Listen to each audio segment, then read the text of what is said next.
but this is 100% the best drone on the market right now. Okay, it's currently 5 AM in the morning. I'm heading out to go and shoot with the DJI 3 Pro.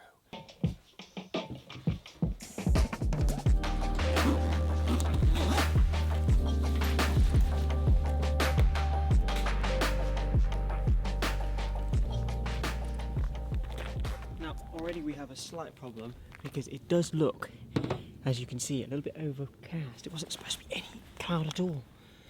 There's a downside to living next to the coast. But that will not deter us. We will still head out and we will still go and fly the drone and see how it flies. I'm actually really curious. I haven't flown it. I've flown it once very quickly, like literally 2 minutes. Haven't really tested it properly. I'm excited to see how it goes.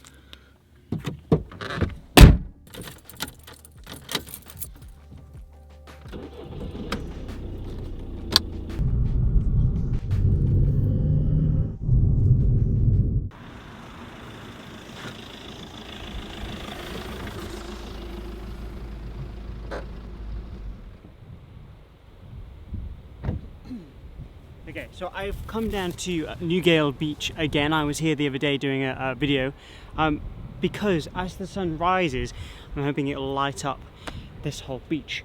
Fingers crossed. I think it's currently on the edge of being an amazing sunrise or a terrible one, but regardless, we'll send the drone up and we'll get some footage. You can get different options. You can get the Fly More combo, or you can get the standard, or you could get the RC remote, or you can get the dedicated remote, which has got the screen. And the drone itself, look how small it is. I'll go into this more in depth when I get back to the house, but it's small. Look, iPhone. You can see the size. It's really small and it's super light. Like when I first got it, I was really surprised how light it is. And I also got 3 batteries with it as well. Okay, so one of the things I've seen people moan about when you use the phone instead of like the dedicated controller is if you get any notifications or phone calls, then obviously it kind of turns off the app. It doesn't turn off the app, but it stops you from seeing the live flight. But a suggestion to you, if you have an iPhone, don't know if it works with Android, but you can throw it onto focus, go to focus, and put it on do not disturb mode, and then you will not receive any notifications. The battery life is like 25 minutes to 30 minutes, depending on how you're flying and wind conditions. I have 3 of them, so that's an hour and a half of flying. That's a long time. That's a lot of flying. The other advantage you have is you can obviously flip it to vertical, so you have vertical and you have landscape. That means that obviously you can get those real shots if you want to, you know, or TikTok, or for stories, or for whatever reason you want to get portrait style shots, you can do. That's just, oh, it looks so sick.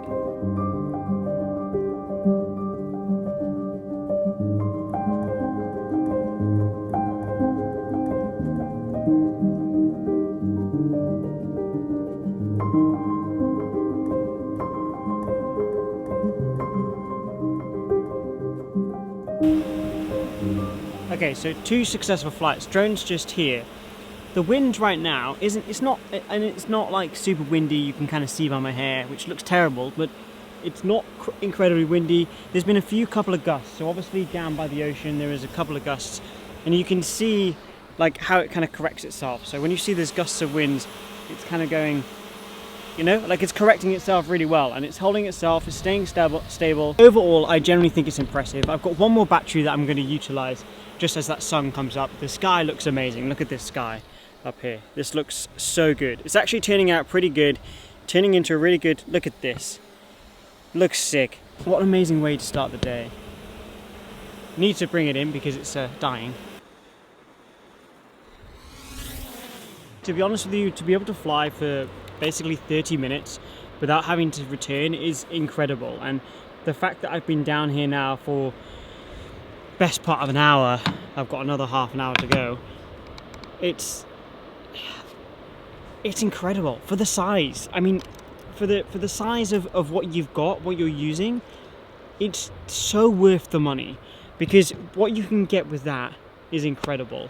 Imagine if I use that every single day, in every single video. The landscapes and the architecture and the angles, everything that you can just see from a different angle. Yes, I know that's the point of drones, but it's more accessible. It's more easy to obtain when it's this big, this small. For me, new tech is supposed to wow you. It's supposed to leave you stunned and amazed.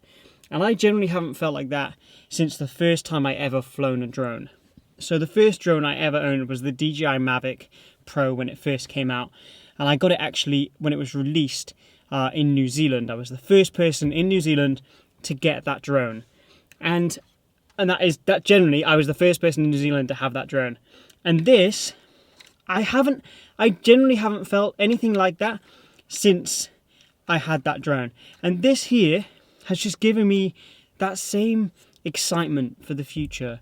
The fact that this is so goddamn small and it can create those images it's just astounding. And I am genuinely impressed. And I'm not just saying that. This is not sponsored.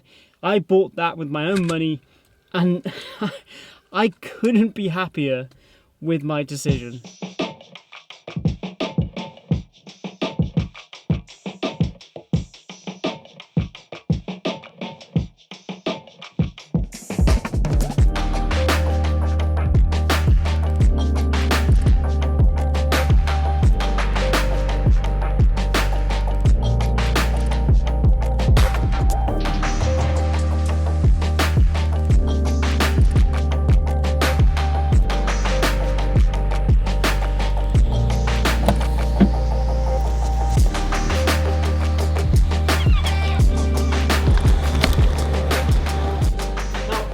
Personal opinion, after using this, everyone that creates content that is not a commercial videographer or cinematographer should buy this instead of, say, an Air 2 or a Mavic Pro.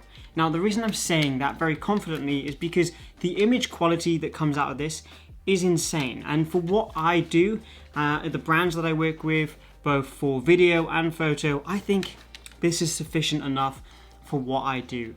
Now, the step up from where I am as a creative would be that commercial TV, movie, cinematic kind of aesthetic. Then yes, go and buy the Mavic Pro 3 Cine or something even higher than that. And you're going to get the look that you want because you can adjust the lens and you can get compression and stuff. But this is 100% the best drone on the market right now because of its size. And you might pick it up, when you buy it, you might pick it up the same as me and you might feel like there is no way that this is going to handle decent winds. And it does, and it works really well. And genuinely it shocked me. When I first flew a drone, which was the Mavic Pro, this one, the original OG Mavic Pro, when it was first released, it shocked me. It blew my mind because I'd never seen that perspective. I'd seen it obviously in videos, but never with my own eyes, never like controlling the remote. And I hadn't had that excitement in anything until I flew this. Like, flying this was so fun. The fact that it folds down so small, and even when it's folded out, it's still small. Like, that's still a small size. Like, that's my hand. It's pretty much the same size as my hand full spread. So why would I not recommend this to creatives? I haven't found anything bad about it.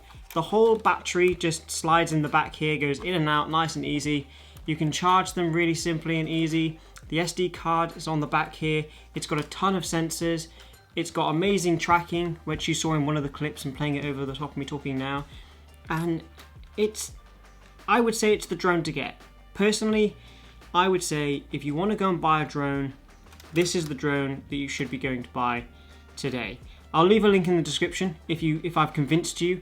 If I have convinced you, let me know in the comments as well. Let me know your thoughts. Now, I did get some photos with it, not a lot because I was predominantly trying to get like B-roll and footage for this video. But the photos I did get are on the screen, and again, you can agree with me, they look great. Now this shot that's on the screen right now, I actually edit it in different ways, so you can see the different edits that you can get out of one image. So the one that's on the screen right now is the original, it's the raw, and then now it's playing over the different edits that I've done. And all of those presets that you've just seen are all my presets. They're linked in the description if you want to go and use them and buy them. And they work really well with the files. The files are great. It's really sharp for the size of it. And you obviously get the added bonus of being able to flip it vertical. And having that all in one small compact drone that I can throw in my bag or throw in my pocket and go and shoot anywhere, I'm sold. Best purchase that I've made in the last 2 years, 100%. I'm going to jump into the hashtag Optical Wonder, where I look at the content that you guys have been creating and in turn inspire me and inspires other people around the world. Okay, so we are on the most recent. It's at 460,000 posts, and we're going to go down from here. Nice street shot here, nice black and white street vibe. I want to see if I can see some drone shots as I'm going through, but not guaranteed. I like this shot here. I love the perspective. Drone shot, there we go, just as I said it. I like that first one. Going down, I like the simplicity of this one. It is just the sky with some clouds, but I really like it. Going down a bit more, still looking for those drone shots if there is any at all, and seeing which ones grab my attention. This here grabbed my attention because I like that there's people framing the person that is the subject. Going down a bit more. This vibe I like the misty, dreamy vibe on the edit. And let's do 3 more. We'll go with this one here. Love the aesthetic. And we'll go with this one here, which is a drone shot. That's a really nice shot. It's a great set as well. And we will go, is this a drone shot as well? I think it is, it's from the same dude. Great stuff. And we'll do one more. We'll do one more because it was the same person. And we will go with this simplistic shot here, which is really nice. I'm not entirely sure how you've created that image. I guess you've used Photoshop, but I like that that's the original. That's the black and white version, and that's the color version. If you do want to get featured on this channel, you can use the hashtag Optical Wonder, like I said, over on Instagram, and I will obviously get a chance to have a look at it and maybe feature it on this channel. With all that being said, create more, stress less, and I'll see you in the next one.